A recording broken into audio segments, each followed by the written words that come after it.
నమస్తే నేలతల్లి లైవ్ కార్యక్రమానికి స్వాగతం. ప్రతి జీవికి మూలాధారం విత్తనం. ఆ విత్తనం బాగుంటేనే తరతరాల అభివృద్ధితో పాటు రైతుకు మంచి దిగుబడి వస్తుంది. అలాంటి క్వాలిటీ సీడ్ రైతుకు ఇప్పుడు ఎక్కడ దొరుకుతుంది? తెలంగాణ ప్రభుత్వం నకిలీ విత్తనాలకు అడ్డుకట్ట వేసేందుకు ఎలాంటి విత్తన చట్టానికి రూపకల్పన చేయనుంది? రాష్ట్రంలో రైతులకు విత్తనాల పంపిణీ ఏ విధంగా జరుగుతుంది? రైతులు ఎలాంటి సమస్యలు ఎదుర్కొంటున్నారు అన్న అంశాలపై చర్చించడానికి Telangana seed development corporation chairman Anvesh Reddy గారు హెచ్ఎంటీవీ స్టూడియోలో లైవ్లో సిద్ధంగా ఉన్నారు. విత్తన సమస్యలపై ఎలాంటి సందేహాలున్నా ఇక్కడ స్క్రీన్పై కనిపించే నంబర్లకు రైతులు తమ సందేహాలను నివృత్తి చేసుకోవచ్చు. నమస్తే అన్వేష్ గారు. నమస్తే. ముందుగా మనం ఈరోజు రైతు విత్తన చట్టం గురించి, విత్తన సమస్యల గురించి వీటన్ని గురించి చర్చించే ముందు అంటే ఆయా జిల్లాల వారీగా మనకు కొంతమంది రైతులు వారి అభిప్రాయాలని, వారి సమస్యలను చెప్పడం జరిగింది. ముందుగా చిన్న వీడియో చూద్దాం. తెలంగాణ గవర్నమెంట్ రేవంత్ రెడ్డి గారి ముఖ్యమంత్రి గారి ఆధ్వర్యంలో రైతులకి మంచి విత్తనాలు ఈ ఖరీఫ్ సీజన్లో పంపిణీ చేయడం జరిగింది. కానీ కొంతమంది దళారులు వాటిని ఆసరగా చేసుకొని నకిలీ విత్తనాలు ఇవ్వడం జరుగుతూ ఉన్నది. అట్లాంటివి ఇవ్వకుండా కొద్దిగా గవర్నమెంట్ స్ట్రిక్ట్గా ఆర్డర్ పాస్ చేసి ఈ విత్తనాలని తనిఖీ చేసి మంచి నాణ్యమైన విత్తనాలు రైతులకు అందజేస్తే మంచి పంటలు పండే అవకాశం ఉన్నది.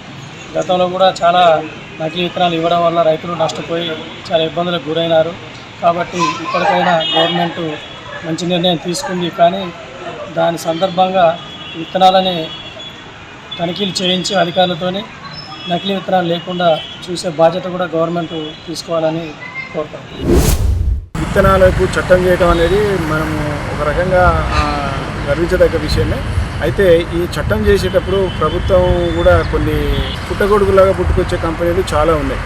అట్లాంటి కంపెనీలకు కాకుండా ఏ కంపెనీకి అయితే రీసెర్చ్ అవకాశం ఉన్నదో ఆ కంపెనీలకే పర్మిషన్ ఇచ్చి ఆ కంపెనీ విత్తనాలనే కనుక మార్కెట్లోకి తీసుకురాగలిగితే రేపు ఏ నష్టమైనా ఏ బాధ్యత అయినా ఆ కంపెనీ వహించడానికి ఆస్కారం ఉంటుంది.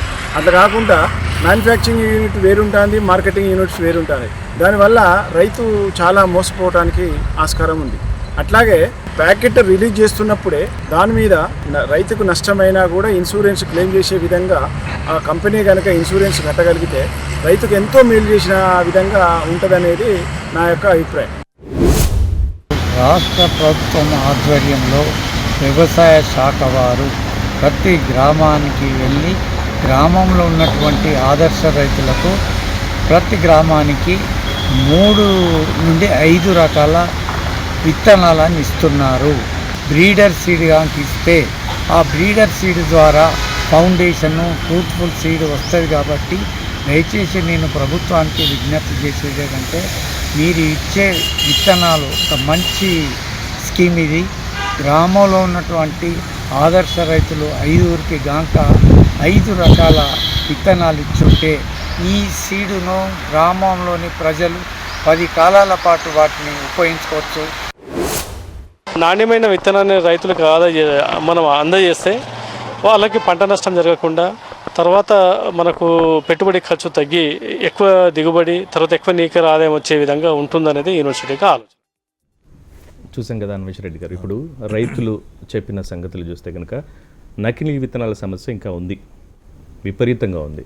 సో వాటితో పాటు ఈ బ్రీడింగ్ సీడ్ గురించి కూడా చాలా మాట్లాడారు. సో ఇట్లాంటి క్రమంలో అసలు ఈ నకిలీ విత్తనాలకు సంబంధించి తెలంగాణ ప్రభుత్వం కొత్తగా కొన్ని చట్టాలను కానీ కొత్త రూల్స్ని తీసుకురావాలని ఆలోచన చేస్తుంది. ఈ క్రమంలో ఏ విధంగా పరిష్కారం చూపబోతుంది? అంటే ముందుగా ఈ విత్తనాలు వేసే సమయంలో ఈ విత్తనాలకు సంబంధించినటువంటి అంశం మీద ఒక చర్చ పెట్టినందుకు హెచ్ఎంటీవీ వారికి రైతాంగం తరఫున కృతజ్ఞతలు తెలియజేస్తా ఉన్నా. అంటే మీరు అన్నట్లుగా అట్లనే ఇప్పుడు ఇదివరకు లైవ్లో మాట్లాడినటువంటి వాళ్ళు ఎవరైతే ఉన్నారో నకిలీ విత్తనాలు అనేది అంటే ఏ ప్రభుత్వాలు ఉన్నా ప్రతి సంవత్సరం విత్తనాలను ఇచ్చేటటువంటి సమయంలో నకిలీ విత్తనాల మీద పకడ్బందీగా సమావేశాలు పెట్టి టాస్క్ ఫోర్స్ని పెట్టి ఎక్కడికక్కడ కట్టుదిట్టం చేసేటటువంటి ప్రయత్నం, వాటిని ఆపే ప్రయత్నం చేస్తూ ఉన్నాయి. ఇప్పుడు మా ప్రభుత్వం కూడా ఖచ్చితంగా నకిలీ విత్తనాలను ఎక్కడ కూడా అమ్మద్దు, అమ్మితే పీడీ యాక్ట్ పెడతామని చెప్తూ చాలా ప్లేస్లలో నకిలీ విత్తనాలు సప్లై చేస్తున్నట్టు మూటాను అరెస్ట్ చేస్తున్నటువంటి పరిస్థితులు ఉన్నాయి. ఇందులో రైతులంతా కూడా ఒకటి అర్థం చేసుకోవాల్సింది, అవగాహన చేసుకోవాల్సింది ఒక అంశం ఉన్నది.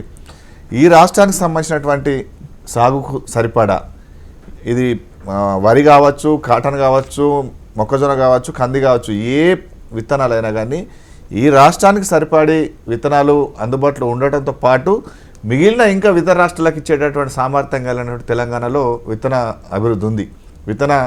ఇది తెలంగాణ అనేదే సీడ్ బాల్. కాబట్టి తెలంగాణలో విత్తనోత్పత్తి అయి మిగిలిన రాష్ట్రాలకు, ప్రపంచ దేశాలకు కూడా అందిస్తున్నటువంటి స్థాయిలో తెలంగాణ ఉంది. కాబట్టి రైతులు కొంత ఎక్కడంటే ఈ విత్తనాలు దొరకవేమో అని చెప్పేసి కొంత ఆగమాగమై ఏది పడుతుంది కొనడానికి అవకాశం ఒకటి ఉంటున్నది. రెండవ, తక్కువ ధరకు కూడా అమ్ముతుంటే తీసుకున్నటువంటి పరిస్థితి ఉంది. అంటే అది ఎప్పుడు ఉంటుంది, విత్తనాలు అసలు దొరకట్లేదు, అసలు సరిపోయేంత లేవు అనుకున్నప్పుడు తొందరపడి ఏది పడుతుంది కొనే పరిస్థితి ఉంటుంది. కానీ ఇక్కడ సరిపడే ఉండంగా కూడా కొంతమంది రైతులు, కొంతమంది వ్యాపారస్తుల ముసుగులో పడి తక్కువ ధరకు ఒక ప్యాకెట్ ధర కాటన్ది ఒక రేటు ఉంటే ఇంకా తక్కువకే 100-150 రూపాయలకు ఇస్తున్నట్టు కూడా కొనేటటువంటి పరిస్థితి ఉంది. ఇప్పుడు ప్రభుత్వం కూడా ఎంతవరకు కట్టడి చేయాలో అంతవరకు కట్టడి చేస్తుంది. కానీ నేరుగా అమ్మేటోళ్ళు రైతుల దగ్గరకు వచ్చి రైతులకు కొనుక్కుంటున్నప్పుడు అది కొంచెం ఇబ్బందికరంగా కట్టుదిట్టం చేయడానికి కొంచెం ఇబ్బందికరమైన అంశం. ఇప్పుడు నేను ఈ మధ్యలో చాలా జిల్లాలు తిరుగుతున్నప్పుడు నేను అదే చెప్తున్నాను. ఇప్పుడు నకిలీ విత్తనాలను కట్టడి చేయండి అంటే కట్టడి చేయడానికి ప్రభుత్వం చేస్తూ ఉన్నది. కానీ దానికి తగ్గట్టుగా రైతులు కూడా మారాలి. ఏది పడితే అది ఎందుకు కొనాలి, అసలు కొంటున్నప్పుడు అది ఏ కంపెనీది, ఏ రకము, అసలు దీనిలో ఉన్నటువంటి మంచి విత్తనం కాదా, నాణ్యత కాదని చూసుకోవాల్సినటువంటి బాధ్యత కూడా రైతుల మీద ఉంటుంది. ఇప్పుడు ఆదిలాబాదు, ఉమ్మడి ఆదిలాబాద్లో, అట్లనే ఖమ్మము, వరంగల్లో కూడా, నిన్న పోతే సిద్దిపేటలో కూడా చెప్తా ఉన్నారు, కాటన్కి సంబంధించినటువంటి లూజు వచ్చేసి వితౌట్ లేబుల్గా ప్యాక్ చేసి 100-150 రూపాయలు ప్యాకెట్ అమ్మితే కొంటున్నటువంటి పరిస్థితి ఉంది. అసలు నీకు సరిపడే విత్తనాలు ఉన్నాయి, కాటన్లో ఇన్ని రకాల కంపెనీలు ఉన్నాయి. ఆ కంపెనీలు కూడా మీరు ఏ వెరైటీ కావాలంటే ఆ వెరైటీ ఇవ్వడానికి ప్రభుత్వం ఏర్పాటు చేసింది. ఒక 2 నెలల క్రితమే ప్రభుత్వం సీడ్ కంపెనీలు పిలిచేసి మీ దగ్గర ఎంత సామర్థ్యం ఉంది అనేటువంటి డాటా తీసుకోవడం జరిగింది. మన కాటన్ ఎగ్జాంపుల్ చెప్తే 45,000 క్వింటాలే ఈ రాష్ట్రానికి అవసరం అంటే, కానీ మనది ఎంత ఉంది, 170,000 క్వింటాల ఇక్కడ కాటన్ ఉన్నది. అంటే సరిపడేంత ఉన్నది. ఏ జిల్లాకు ఏ డిమాండ్ ఉంది, ఏ రకం డిమాండ్ ఉంది, ఏ కంపెనీ అడుగుతున్న రైతులు, దాని తగ్గట్టుగానే మనం అందుబాటులో తీసుకొచ్చినటువంటి పరిస్థితి. కానీ దీని గురించి చర్చించే ముందు అంటే జనగాం నుంచి శ్రీనివాస్ గారు ఉన్నారు, రైతు. శ్రీనివాస్ గారు చెప్పండి, మీ సమస్య ఏంటో చెప్పండి. సార్ నమస్కారం సార్. ఇప్పుడు జనగామ జిల్లాకు సరిపడే పత్తి విత్తనాలు ప్రభుత్వం తరపు నుంచి ఎక్కడెక్కడ సెంటర్ల నుంచి ఇవ్వగలుగుతారు జనగామ జిల్లాలో? ఇప్పుడు జనగామ జిల్లాకు సంబంధించి ఎంత అవసరం ఉంటుంది, ఏ కంపెనీ అవసరం ఉంటుంది అని చెప్పేసి పూర్తిగా అగ్రికల్చర్ ఆఫీసర్ ఎవరైతే ఉన్నారో వాళ్ళ దగ్గర డాటా ఉన్నది.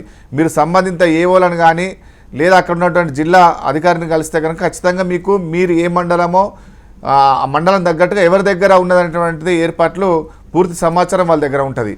మీకు ఏదైనా ఇబ్బంది ఉన్నా కానీ మాకు ఫోన్ చేయొచ్చు, లేదా అగ్రికల్చర్ ఆఫీసర్కి ఫోన్ చేసినా కానీ పూర్తిగా మీకు ఏ రకము, ఏ కంపెనీ అనేటువంటి విత్తనం అందించడానికి ప్రభుత్వం సిద్ధంగా ఉన్నది.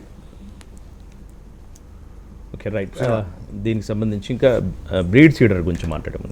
చాలామంది ఏంటంటే బ్రీడ్ సీడర్ ఇస్తే మేము డెవలప్ చేసుకొని మళ్ళీ తిరిగి మేము పంట సాగు చేసుకోవచ్చు, రైతులను విస్తరింప చేసుకోవచ్చు సీడ్ అని చెప్తా ఉన్నారు. సో ఈ క్రమంలో ఎందుకు బ్రీడ్ సీడ్ని మనం ఎందుకు ఇవ్వకూడదు? అంటే శరత్ గారు, వాస్తవానికి విత్తనం అనేది ఒకప్పుడు అంటే మనం చిన్న ఉన్నప్పుడు చూసుకుంటే కూడా ఒక 40-50 ఏళ్ళ క్రితం చూసుకుంటే కూడా రైతే స్వయంగా తాను పండించినటువంటి విత్తనాన్ని దాన్ని నెక్స్ట్ సీజన్ కోసము దాన్ని దాచిపెట్టుకొని తిరిగి విత్తనం నాటి సమయానికి విత్తనం వేసుకున్నటువంటి ఆనవాయితీ ఉండే. సరే, కాలక్రమేణా మార్పులు వచ్చినాయి, హైబ్రిడ్ అలవాటు పడ్డారు, అధిక దిగుబడి అన్నారు. అట్లా పూర్తిగా రైతు స్వతహాగా విత్తనం తయారు చేసుకునే స్థితి నుంచి విత్తనం కొనే స్థాయికి మార్పు చెందింది. అయితే ప్రభుత్వము బ్రీడర్ సీడ్ ఏదైతే ఉందో దాన్ని ఇచ్చి ప్రొడక్షన్ చేయించి రైతులకు అందిస్తున్నటువంటి దాంట్లో సీడ్ కార్పొరేషన్ ఉంది. సీడ్ కార్పొరేషన్ ద్వారా ప్రొడక్షన్ చేయించి రైతులకు అందిస్తున్నాం. అట్లానే ఇవాళ మీరు అన్నట్లుగా మూల విత్తనం ఏదైతే ఉందో అదంతా కూడా ఇవాళ ప్రతి గ్రామానికి రైతులకు ఇచ్చి వాళ్ళే మళ్ళీ సీడ్ని తయారు చేసుకొని మిగిలిన గ్రామాలకు ఇచ్చేటటువంటి పరిస్థితికి ఇవాళ తెలంగాణ ప్రభుత్వం గౌరవ ముఖ్యమంత్రి రేవంత్ రెడ్డి గారి ఆధ్వర్యంలో ఒక కార్యక్రమం చేసింది. అందులో భాగంగానే ఈసారి దాదాపు 32 జిల్లాల్లో 594 మండలాల్లో 10,888 గ్రామాలకు రకరకాల విత్తనాలను 30,640 రైతులకు ఇచ్చినటువంటి సందర్భం ఇప్పుడు ఈ సీజన్లో ఇచ్చినాం మేమున్నా. అంటే ప్రతి గ్రామానికి కొంత మూల విత్తనం ఇస్తూ దాన్ని మళ్ళీ తిరిగి రైతులే తయారు చేసుకొని అదే గ్రామాలలో వాళ్ళు మిగిలిన రైతులకు ఇచ్చేటువంటి కార్యక్రమం చేపట్టినాం. ఇది కనుక రైతులు ఒక 50% కనుక సక్సెస్ అయ్యి 50% రైతులు దాన్ని పండించి మళ్ళీ దాన్ని మిగిలిన రైతులకు ఇవ్వగలిగితే అది ఏ గ్రామానికి సరిపడి ఉంటే ఆ గ్రామంలో రైతులకు అందించడానికి అవకాశం ఉంటుంది. రైట్. ఈ ఫౌండేషన్ సీడ్కి సంబంధించి చాలామందికి డౌట్ ఉంది, అంటే మాకు అందరికి చేరలేదు అది వాళ్ళు కొంచెం కన్ఫ్యూజన్లో ఉన్నారు. ఫౌండేషన్ సీడ్ ఇవ్వడానికి ఎట్లాంటి నియమ నిబంధనలు ఉంటాయి?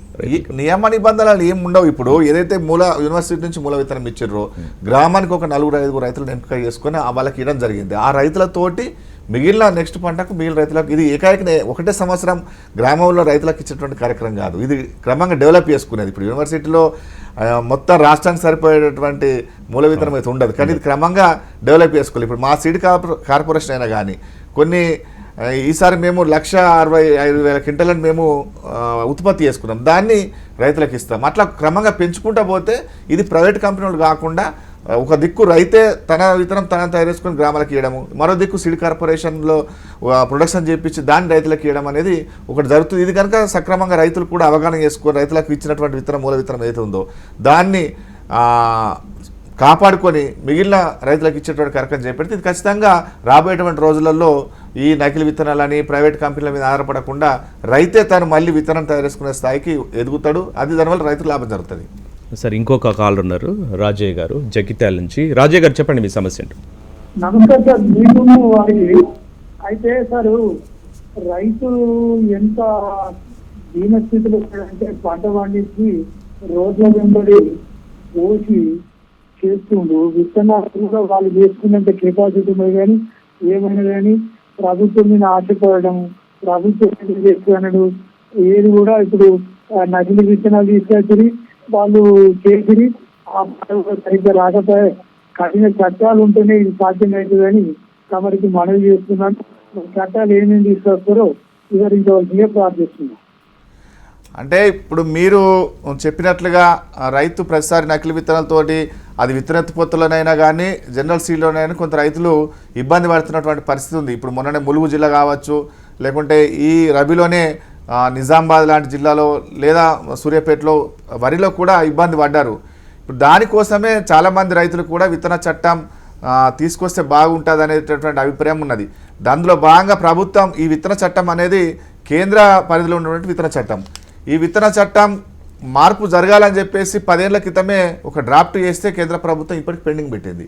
కాబట్టి రాష్ట్ర స్థాయిలో రాష్ట్ర ప్రభుత్వం ఏం ఆలోచన చేసింది, గౌరవ ముఖ్యమంత్రి గారు, వ్యవసాయ శాఖ మంత్రి గారు, ఇది రాష్ట్ర స్థాయిలో మనం ఏమైనా చేసుకోవడానికి అవకాశం ఉందా, ఎట్లా చేస్తే బాగుంటుంది అన్నటువంటి ఆలోచన చేసి ఒక డ్రాఫ్ట్ కమిటీ చేసి వాళ్ళ అభిప్రాయ సేకరణ చేపడుతుంది. అంటే చాలామంది రైతులు మేము వెళ్తూ ఉన్నాము, జిల్లాలలోకి వెళ్ళి రైతులతో మాట్లాడుతుంటే ఏ రకంగా మీకు ఇబ్బందులు అవుతుంది, ఎట్లా చట్టంలో ఉంటే బాగుంటుంది అనేటువంటి అభిప్రాయాలు అడుగుతూ ఉంటే కొంచెం కఠినమైనటువంటి చట్టంలో ఇలా పొందుపరచాలి.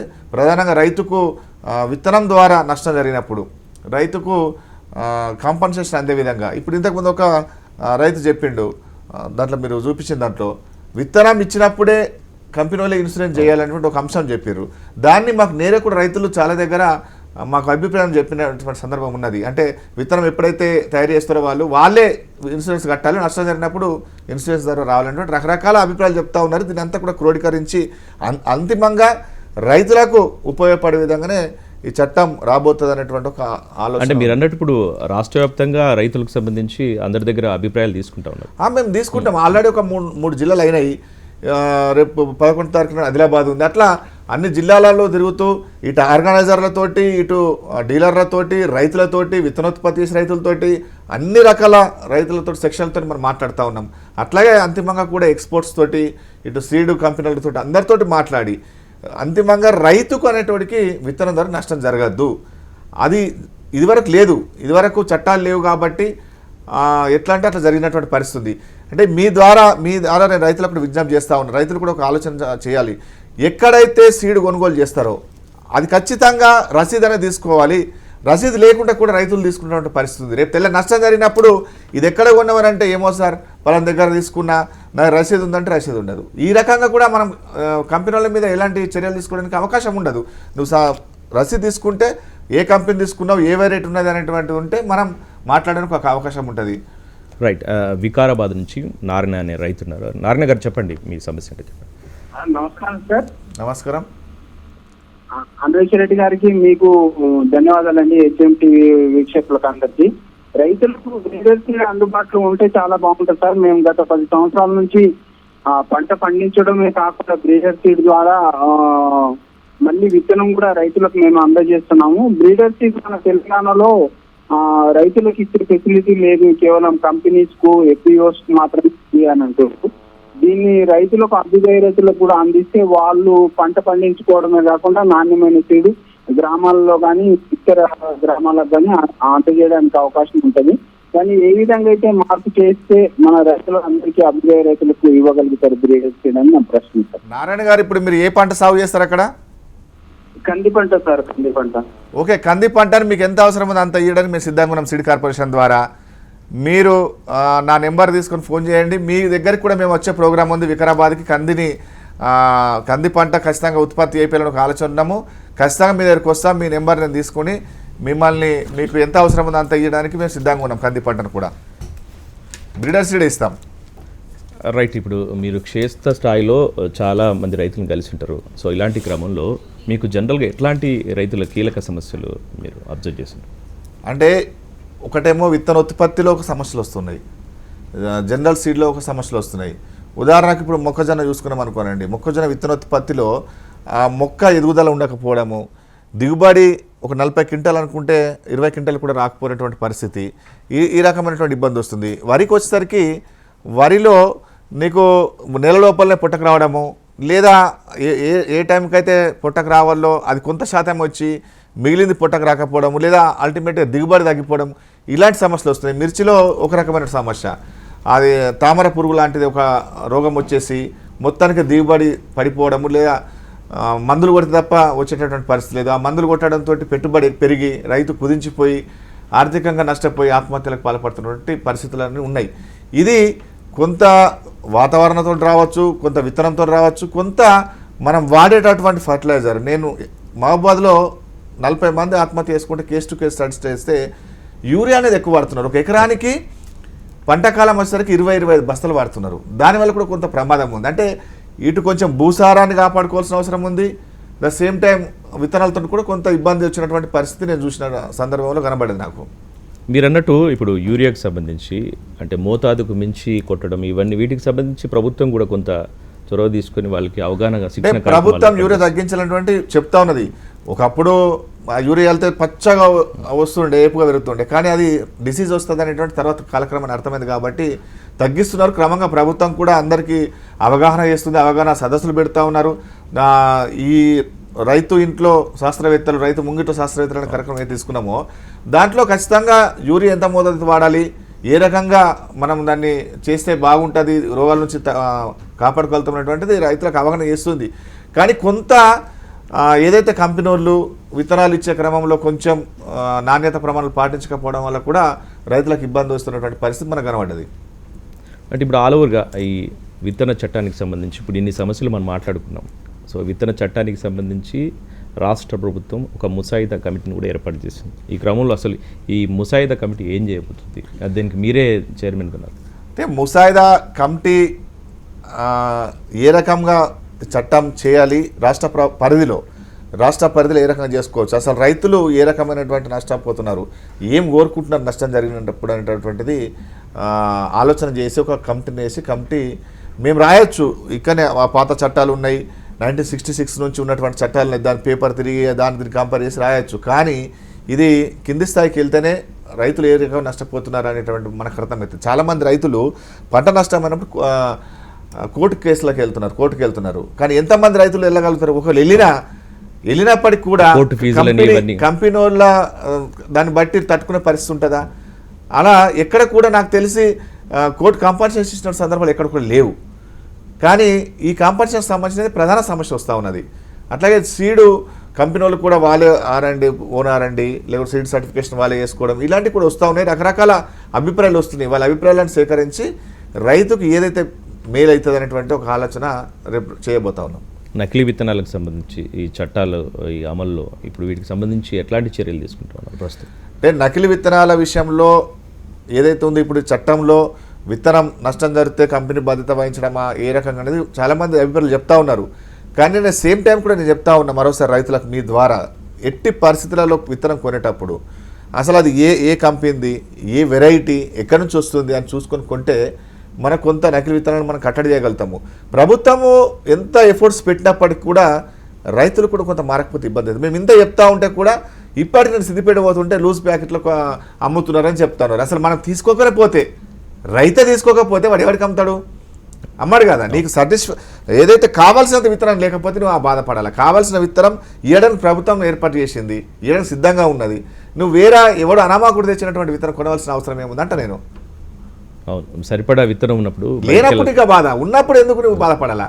వీళ్ళు తెలంగాణనే ఇతర రాష్ట్రాలకు సప్లై చేసినంత విత్తనోత్పత్తి ఇక్కడ జరుగుతూ ఉన్నారు. ఇది కార్పొరేషన్ అయినా మిగిలిన కంపెనీ వాళ్ళు ఎవరైనా కానీ ఇక్కడ చేస్తూ ఉన్నారు. అది ఉండంగా నువ్వు ఎవరో పేరు లేనిది, ఊరు లేనిది, లూజులో తక్కువ వస్తుందని కొనవలసిన అవసరం ఏముంది? దానివల్ల కూడా ప్రమాదం ఏర్పడుతుంది. ఎందుకంటే కొంత రైతు కూడా మారవలసిన అవసరం ఉంది. ప్రభుత్వం ఎఫర్ట్స్ చేస్తూ ఉన్నది. ద సేమ్ టైం రెండు దిక్కులకు కూడా కొంత ఆలోచన అనేది ఉంటే ఈ నకిలీ విత్తనాలు పూర్తిగా అరికడతాము, లేకుంటే అరికట్టలేని పరిస్థితే ఉంటుంది. ఇప్పుడు రైతుకు విత్తనం ఇవ్వడంతో పాటు ఆ విత్తనం నాటుకునే క్రమంలో, సోయింగ్ చేసుకునే క్రమంలో ఇప్పుడు కొత్త టెక్నాలజీలు వచ్చినాయి, యంత్రాలు వచ్చినాయి మామూలుగా. సో వాళ్ళకు తక్కువ టైంలో సాగు చేసుకోవడానికి, విత్తుకోవడానికి అవకాశం ఉంటుంది. ఇట్లాంటివి ఎందుకు చేయకూడదు ప్రభుత్వం? అంటే ప్రభుత్వం చాలా సంవత్సరాల నుంచి కూడా నీకు విత్తనాలు వేసేటప్పుడు అనేక రకాల యాంత్రీకరణ వచ్చినాయి, రాలేవనేది కాదు. అంటే కొందరు రైతులు వాడుతున్నారు, కొందరు వాడుతారు. ఇప్పుడు కొత్తగా ఏమవుతుందంటే వరి నాటు వేసేటువంటి యంత్రాలు వచ్చినాయి. అది కొంత నేలలో పనిచేస్తుంది, కొంత నేలలో పనిచేయదు. ఆ పనిచేసిన దాంట్లో కూడా వాడి వదిలేస్తూ ఉన్నారు. నీకు విత్తనం వెదజల్లే విధానం వచ్చింది, అవి రకరకాలవి వచ్చినాయి. కానీ తక్కువ మంది వాడుతూ ఉన్నారు. దీనికి రేపు అల్టిమేట్గా యాంత్రీకరణ వాడాల్సిందే, ఎందుకంటే ఉన్నటువంటి లేబర్ సమస్య. కాబట్టి క్రమంగా రైతులు కూడా అలవాటు చేసుకొని అటువైపు వెళ్ళగలిగితే బాగుంటుంది.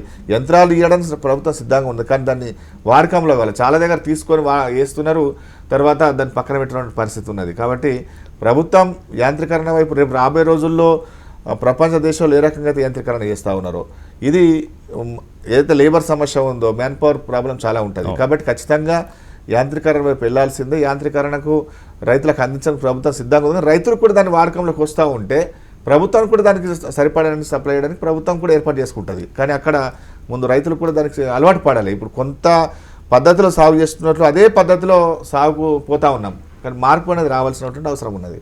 అంటే రైతుల తరపున నాకు వచ్చిన ఇన్ఫర్మేషన్ ఏంటంటే, గతంలో రైతులకు దగ్గరికి ఎప్పుడు సైంటిస్టులు కానీ లేకపోతే అధికారులు, చాలామంది అగ్రికల్చర్ సంబంధించిన వాళ్ళు తరచూ వెళ్ళి వాళ్ళకి సంబంధించిన సమస్యలు తెలుసుకోవడం జరిగేది. కానీ ఈ మధ్యకాలంలో అట్లాంటి పరిస్థితి లేదు. అంటే వాళ్ళు సాగు చేసే విధానం ఏ విధంగా చేసుకోవాలన్నది ఎవరు చెప్పేవాళ్ళు లేరు. సో దీనికి రెండున్న షరతు గారు ఇప్పుడు గతంలో ఏం జరిగిందో వాళ్ళు కేవలం ఏమవుతుందంటే ఏదైనా సరే ఫర్ ఎగ్జాంపుల్ వీటికి సంబంధించిన నోట్ చేసుకోవడం కానీ లేకపోతే క్యాలిక్యులేషన్ సంబంధించినవి, వీటికి సంబంధించిన వాటికి మాత్రమే పనిచేస్తున్న ఒక ఆరోపణ లేదు. అందుకే ఇప్పుడు మా ప్రభుత్వం ఏం చేసింది, రైతు ముంగిట్లో శాస్త్రవేత్తలు కార్యక్రమం పెట్టినాం. ప్రతి గ్రామంలో పోయి సైంటిస్టులు పోయి మీటింగ్లు పెట్టి రైతులకు కావాల్సినటువంటి అవగాహన సదస్సులు పెట్టి రైతులు ఏది అడుగుతారో అది చెప్తా ఉన్నారు. ఏ రకంగా వాళ్ళకు ఇబ్బందులు ఉంటే దానికి సంబంధించిన పరిష్కార మార్గాలని కూడా చెప్తా ఉన్నారు. ఇక్కడ రెండు విషయాలు గమనించాలి, మీరు మంచి క్వశ్చన్ వేసారు. రైతు ఇప్పుడు ఏమవుతుంది తెలుసా, విత్తనం కొనేటప్పుడు ఏ విత్తనం వాడాలి, ఎక్కడ తీసుకోవాలనేది సైంటిస్ట్ని అడిగారు, వ్యవసాయ అధికారిని అడిగారు. డిసీజ్ వచ్చినప్పుడు సైంటిస్ట్ని అడిగారు, ఎవరిని అడిగారు, పోయి పెస్టిసైడ్ అమ్మే షాప్ని అడుగుతారు. పెస్టిసైడ్ అయినానే డాక్టర్ దానికి ఆయన ఏ మందిస్తే ఆ మందు కొట్టే పరిస్థితి వస్తుంది. కాబట్టి ఇలా వ్యవసాయ అధికారులు క్లస్టర్ కోకోలో ఉన్నారు, సరిపడేంత అధికారులు ఉన్నారు, ఎక్కడ పడితే అక్కడ అందుబాటులో ఉన్నటువంటి పరిస్థితి ఉంది. మనం వాళ్ళని పనిలోకి తీసుకురావాలి. అంటే మా వాళ్ళు కూడా ప్రభుత్వం కూడా చాలా సీరియస్గా చెప్పింది, ఎట్టి పరిస్థితుల్లో రైతుకు అందుబాటులో ఉండాలి, రైతుకు తగిన సమయంలో తగిన సూచనలు చేయాల్సిన బాధ్యత ఉందన్నట్టు ప్రభుత్వం కూడా చెప్పడం జరిగింది. రైతులు కూడా దీన్ని సద్వినియోగం చేసుకోవాలి. నీకు డిసీజ్ వస్తే పెస్టిసైడ్ షాప్ దగ్గరికి ఎందుకు వెళ్ళాలి? వ్యవసాయ అధికారి ఉన్నాడు కదా, వ్యవసాయ అధికారికి వెళ్తే దానికి సంబంధించినటువంటి ఏ రకమైనటువంటి మందు స్ప్రే చేయాలి, ఎంత మోతాదులో వేయాలనేది ఆయన చెప్పగలుగుతాడు. కానీ అక్కడ పెస్టిసైడ్ షాప్ దగ్గరికి వచ్చేసరికి ఆయన డాక్టర్ అయిపోయాడు. అక్కడ ఈ రకమైనటువంటిది ఉంది. వ్యవసాయ అధికారులు నువ్వు గతంలో ఏ రకంగా ఉండనో కానీ ఇప్పుడు ఈ ప్రభుత్వం చాలా సీరియస్గా అధికారి అనేటోడు ఖచ్చితంగా రైతుకు ఉపయోగపడాలి. వ్యవసాయం సంబంధించిన సైంటిస్ట్ అయినా, ఏఓలైనా, ఏఈఓలైనా, ఎవరైనా ఇది కేవలం అగ్రికల్చర్ సంబంధించినటువంటి అధికారులు కాబట్టి వీళ్ళు పూర్తి సేవలు వాళ్ళకి ఉపయోగపడినటువంటి ఆలోచనతో ప్రభుత్వం మొన్ననే ప్రతి గ్రామానికి పంపి రైతులకు ఒక అవగాహన సదస్సులు ఏర్పాటు చేసినటువంటి కార్యక్రమం తీసుకుంది. ఇది చాలా గొప్ప కార్యక్రమం. Right. Thank you Anvesh Reddy గారు, చాలా వివరంగా చెప్పారు. అంటే విత్తన చట్టానికి సంబంధించి కావచ్చు, ఏం చేయబోతుంది, విత్తనానికి రైతులు ఎలాంటి సమస్యలు ఎదుర్కొంటున్న విషయం గురించి. ఇది వాటి నేల తల్లి లైవ్ కార్యక్రమం. నమస్తే.